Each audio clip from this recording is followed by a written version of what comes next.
This episode of What Keeps You Up at Night is proudly sponsored by 911 Cyber. 911 Cyber is a leading cybersecurity company that specializes in emergency response, incident containment, and digital threat mitigation.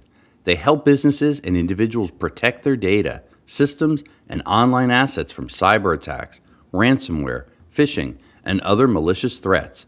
To learn more, visit 911cyber.app.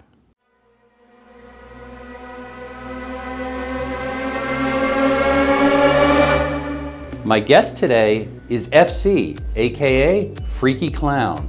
FC is a renowned ethical hacker and social engineer, as well as the co-founder of Cygenta. He has been working in the information security field for over 25 years and is motivated by a drive to make individuals, organizations, and countries more secure. When he's not legally breaking into companies, FC takes audiences on an eye-opening journey into the hacker's mindset. And make sure you pick up a copy of his best-selling book, How I Robbed Banks, which was recently published June of 2023. Well, FC, first of all, welcome to the show. And before anything, our audience wants to know what keeps you up at night. Well, thank you, Scott, for having me on. My cyber fear is probably very different to a lot of people's. My background is in the intelligence and defense area. And most of the stuff that keeps me up at night is the stuff that I can't talk about. It's not AI is going to take over our jobs.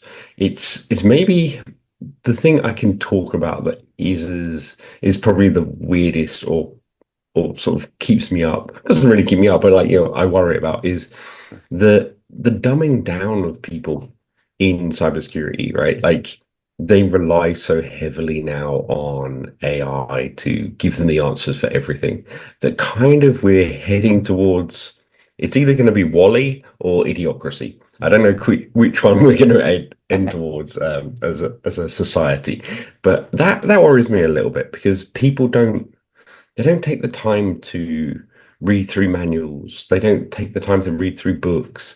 They just want the instant gratification of knowledge right now. So I think that's the scariest thing, I think, for me.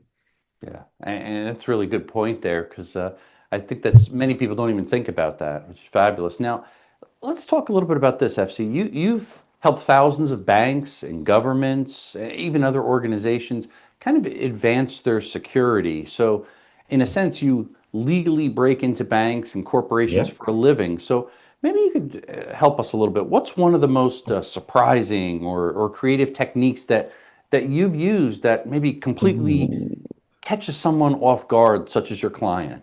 Yeah, I think there's so many different techniques, so many different places, because every building, every site is very different, right? And that's whether or not I'm physically breaking in to steal a folder of files, or I'm physically getting into a bank to steal a gold bar, for example. Or maybe I'm digitally breaking in first to gain access physically, or the other way around. I've done a thing where I broke into a building and I stole a VoIP phone, took that out of the building, implanted a device into that, and then broke back in and put it back in so that I'd have Wi-Fi access. That was like 20 years ago. That was 20. Well, hang on. When did the Raspberry Pi 1 come out? It was because it was a Raspberry Pi 1 that I put in. So that dates that story. I think the most surprising things are when people don't understand the lengths that criminals will go to in order to get into an organization if they really want to.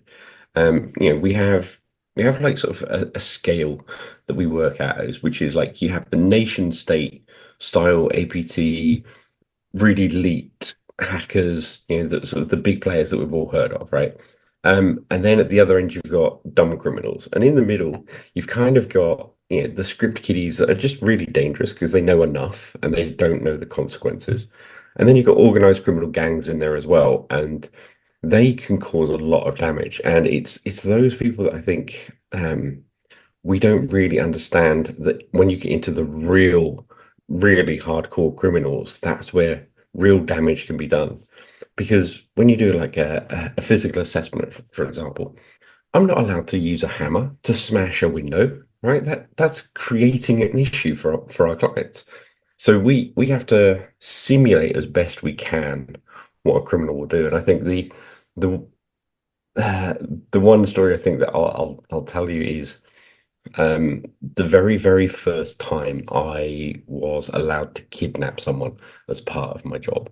And that Legally was, yeah, kidnap. legally kidnap one, right? So it was an ex-Gurkha soldier at a data center, and the client signed it off. It was all put through lawyers. It was a lot of effort, but Mm, in the real world, criminals will do that, and yeah, I think that's the most eye-opening thing. And when you sort of tell the C-suite where their kids go to school because you've done OSINT on them, that's an eye-opener. It's like, oh, I didn't realize that my family is actually a vector into my big corporation. So yeah, I think they're the most surprising things that we come across. wow, pretty neat. Now, let's talk a little bit about social engineering because I mean, personally, this Sure. fascinates me, and I kind of look at this as maybe that's your specialty. So, what's the most common human vulnerability that you see exploited again and again, regardless of the industry, FC? Yeah. Yeah, it's so social engineering is not my specialty. Okay, Not well, it kind of is, right? Like it is and it isn't, 99, I guess. yeah, Yeah. 90% of my work is actually digitally hacking, right? I do Okay. it from my desk here and I do it remotely, but it's not a great story to use. People don't want to watch videos of me like running Nmap. They want to know the 10% of my job, which is breaking in and doing stuff. So it's very hard to write a book about hacking, but it's very easy to write one about breaking into banks. True. So, but the either way, either whether or not it's digitally or physically, the biggest thing that I see, the biggest human trait that I see is the abuse of trust. Mm, That is by far because people are too trusting, right? true. If we're looking at just the social engineering side, people like to help other people. People like to know the people around them. People are safe in an environment. So once you get past that first initial outer layer of protection of a building, and you're in the office, for example, people just assume that you should be there because Yeah. they wouldn't break in, so no one else would break in. And a criminal would be scarier. They'd have a balaclava on and a gun and stuff. So they kind of just assume that you should be there. And the number of people that will help you do incredible things. I once had uh, a group of people in a building help me remove 11 servers from a building. These were They were employees in the building they actually were aiding employees in the you. building. Yeah, so I found these servers that had been decommissioned, that had been put on the side to be like wiped and stuff. And I was like, well, I'm taking those. So I used one of them to prop open a door, and I was carrying out the other ones to my car. And people saw me struggling to like, do the elevators and do the doors and stuff. And they're like, "Oh, do you need a hand?" I was like, "Yeah." So they just Yeah, literally just please. kept helping. And we loaded 11 servers into my car, and that was it. The client was like flabbergasted. And I was like, "No, people want to help, Yeah. right? And if you're in there, then they're gonna help you because they're just trying to be nice people, and that's a great thing. But it's also from a security point of the things, it's not that good. Yeah, yeah, I do think that's a really important thing, understanding trust and just Mhm. human nature for doing things like you're doing with ethical hacking, because you could really leverage that to your advantage to whatever you're Oh, trying to gain information, get into yeah. a company, because you go in and you don't really, I guess you have somewhat of a plan, but you don't know how people are going to necessarily react all the time. So you're kind of Yeah. thinking on your feet a little bit too, right? Yeah, a little bit. I mean, we go in kind of with a plan, right? The Okay. idea is we'll have a conversation with the client, and it generally goes like this, right? It's almost always the same, right? It's they will come to us and say, "Look, we've got this really secure building, and we want you to test the security of it to see if there's any issues with it, and then tell us what's wrong." And I'm like, "Okay, what do I do when I get in?" And they're like, You probably won't get in." I'm like, "I'll get in. What do you want me to do when I'm in?" And they're like, "No, you won't get in. Like it's got, a $60,000 door, or we spent $1 million upgrading the security." And I'll be like, "That's nice, but what do you want Well, me to do when I get in? And they're like, hang on. And so we have this conversation back and forth for a bit, and eventually, and yeah, I've got 100% success rate in doing this, mm, 100%. Right. And nice. there's been two incidences where the client has messed it up, right? And there's stories in the book, right? But yeah, getting in is always easy because what people fail to understand is if you build a building or an office or a site of some sort, humans have to get in.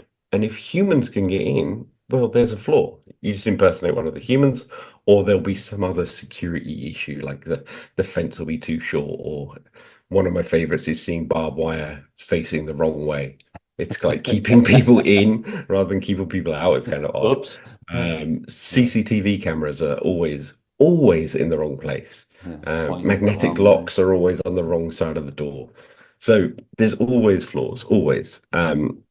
So yeah, we go in with this plan of like, okay, we want you to get to this set of files, or we want you to get into this certain room, even, right? Whether or not that's a bank vault, or whether or not that's a secure room that has sensitive stuff in it.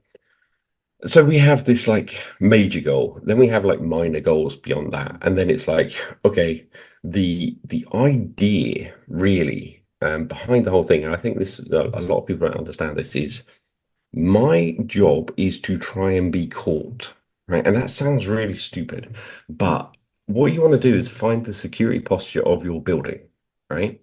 And the way you do that is you keep doing more and more ridiculous things that Mm, are out of place so that people notice it and be like, that person shouldn't be here. yeah. Um, and the lower that goes, like the more ridiculous things you can do before someone calls you out on it, that's your security posture, really, right? Because if someone catches me stealing a badge or catches me, walking around the building, that's great, right? But if they're sitting at their desk and I'm standing on a chair taking photographs of unlocked desktops, that you can Something's see how wrong. they're very different, right? They're like different awareness levels. So my job is to try and do as many weird things as I can to make me stand out rather than blend in. So it's an odd game. Yeah. Or they're helping you unload the servers or Oh, there. something like Yeah, that, you exactly. know. I mean, it's nice from a human point of view, Yeah. but not great for cybersecurity. Yeah. Now we're talking a little bit about how you rob banks, your book before there, and that's really sharing some stories from your specific operations. And we'd love hmm to hear, maybe you could share even your favorite story, what shocks people most when you talk about it, and really helping us appreciate what does that reveal about our modern security and cybersecurity today? Gosh, there's so many stories I'd love to tell you. This would be like a 7 hour episode if I did. Let me try and think of one. There's a couple that really spring to mind. One is we do a lot of reconnaissance, right? Hmm. So how this normally works is a client comes to us, we go through that whole dance of what we're going to do. And the idea is we try and make this as realistic as possible, right? So we want the least amount of people to know about it as possible, right? So that is generally whoever's brought us in, and maybe some of the C-suite, but maybe not, right? It depends on the organization. So it's like 3 or 4 people that know, right? Because we don't want them to change their behaviors. Yeah. The other thing we do is we give them a window, right? So we don't say we're coming in July 4th, right? We say we're coming in July, somewhere between the 1st and the 27th, right? Ah, Whatever's free in our schedule, right? Because then that that works two ways, right? One, it keeps they cannot add on more security for a month, right? That's just going to cost them way too much, right? So we know that they're not going to change what they're doing.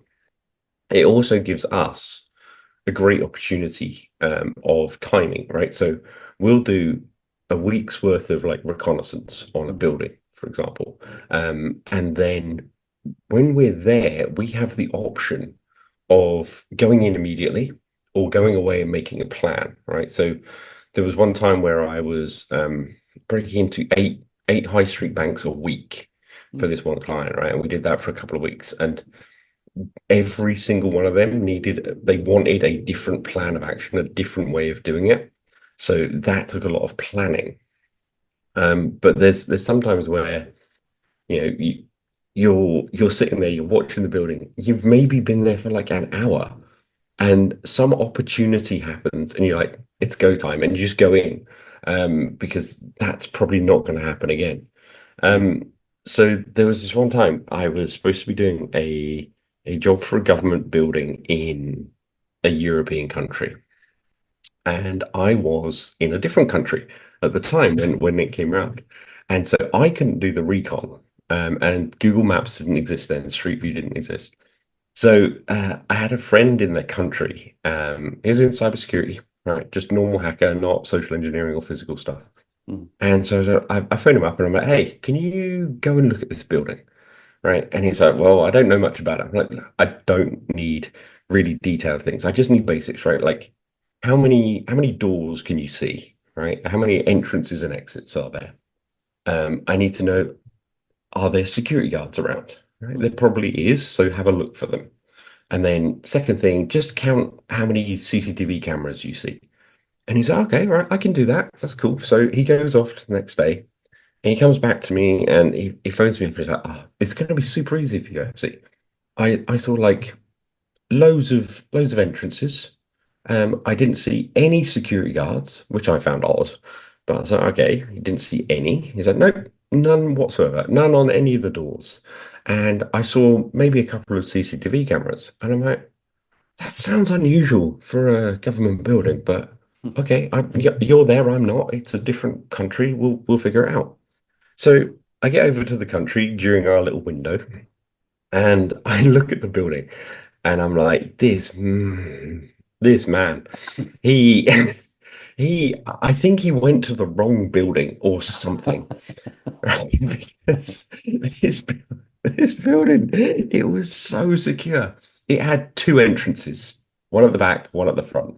That was it, right? I don't know what he thought were doors, but they were not doors. It might have been emergency exits or something. I genuinely don't know what he saw. I saw not just security guards, but armed police Oh. patrolling, they inside and out. And it was like, oh, gee. And then later on, I found out that this building had 330 CCTV cameras. And he said they were. It was amazing. It was absolutely amazing. But I still managed to break in. And Yeah. Oh, hey, yeah, success. so the stories in the book, of how I managed to get in, and then it was incredible. Like I just don't understand how, I see the world in a very different way to a lot of people. And so like, walking around somewhere like London, it gives me chills because I see horrific security everywhere. Yeah. To the point where I'm like, I just can't go to London anymore because it's too bad. It certainly makes it fun. Oh, Um, yeah. Well, yeah. Ask my eh, wife that, and she'll be like, "Oh God, he's talking about." it's like, And oh, here he there's comes. been there's been times where I'm like, I should go and tell them that they've got this issue, and she's like, "No, let's just Just let it keep ride. shopping. Let's go." Yeah. I'm just curious. So you're going into a building, and sometimes you have a plan, sometimes you don't. How do you Mhm. physically go in, FC? Do you go in like civilian attire? Do you dress maybe the way that Ooh. the workers in a bank or whatever building you're targeting dress? How do you kind of blend without raising Yeah. additional suspicion? Yeah, so this is fascinating, right? Because a lot of people, and I'm sure a lot of people have great success with this, right? Where they're like, oh, you should wear a high-vis jacket and carry a clipboard or a ladder and you'll get in, right? Great. That probably works for a lot of places, but for some of the places that I break into, that's never going to work, right? You are not going to get onto a trader's floor in an investment bank wearing a high-vis jacket and a clipboard, right? It's just never going to happen. What you're going to wear is probably like a $5,000 Italian hand-stitched suit, you know, nice shoes, expensive watch, then you're going to get in because you're going to blend in. And so part of that reconnaissance phase is watching the people, right? Because different people at different levels will wear different things, right? And so you have to pick who are you going to be most effective dressing like, right? We did a job years ago for a hospital, private hospital, and actually I recruited my wife into this. This was her first time, her first foray into this, and we just went in looking like parents. Like we didn't go in looking like doctors. When we got in, we stole scrubs and we ended up looking like doctors and going off. But you start off how you feel is going to be most effective. And there's so many. Actually, I've got a really funny story around this. So I got asked to break into the headquarters, an office of a major bank, and I was there for a couple of days. I did some recon. I knew exactly what I was going to do. I had this plan in my head of going into the reception. I had to move off to the right hand side and wait for the security guard to go off and do his rounds. And then there was an opportunity for me to jump a small gate and then I'd get in. So it's nice and simple. So I I turn up on the day that I'm like, okay, I'm going to do it today. I turn up, I'm in my nice suit because that's what they wore. And I walked in to reception. I bypassed the receptionist. So I went and sat in the corner. And all of a sudden, like a T-Rex walks in, and then like Jack Sparrow, and then Spider-Man. And I'm like, Like, what what? the? And then I look at the receptionist, and she's dressed up as like a cat with like cat ears and little whiskers. And the security guard, which I genuinely, this is the order. I saw the security guard, and he had like these little plastic devil horns on and a little pitchfork, and I was like, oh man, this is one of those like charity dress up days. Uh, And there wrong was day. nothing I could do to have predicted that it was coming, right? There's like any of the recon, it just wasn't on my radar at all. So I just like stood up and walked out again. I was like, I'll come back like next week. Come So back when you're dressed normal. yeah, Yeah, exactly. yeah, Yeah. yeah, So yeah, if you want to break in, you have to really yeah. keep your eyes open. Oh, I Uh, love it. These are some that's great stories, and I can't wait. I have my copy ordered, so I can't thank you wait to very read the much. I book and appreciate it. encourage people. They can go to Amazon and certainly pick up a copy of Yeah. your book and learn some of the outcomes of some of these stories. So I'm excited Yeah. to hear. And Yeah. maybe one final question there. Now, Yeah, you've sure. helped thousands of banks, governments, organizations strengthen their defenses. Mhm. What's the single biggest improvement any organization could make today to instantly raise their security Oh. posture? Oh, that is a good one. I would say it comes actually, this has come full circle nicely without even any planning. It's come back to that education piece right at the beginning, where learning about stuff, you cannot protect something that you know nothing about, right? Like if you don't understand how attackers are attacking, how do you stop it, right? And that's happened throughout centuries of warfare. And this is a war, right? We're in a war with the criminals. So understanding, pick up some books, order some books. Doesn't have to be mine. Could be my wife's, could be anyone else's, right? It's just understand the fundamentals and the foundations of cybersecurity. Look at what you can do to educate your users. I think is probably the biggest change that you'll see. Hmm, nice, very nice. Well, FC, thank you again for joining us today for the segment, sharing your cyber fears, and maybe more importantly, all that you do in the world of ethical hacking, which ultimately is keeping people safe and companies. Thank you again for joining us and sharing your insight today. Thank you so much, Scott. It's been an absolute pleasure.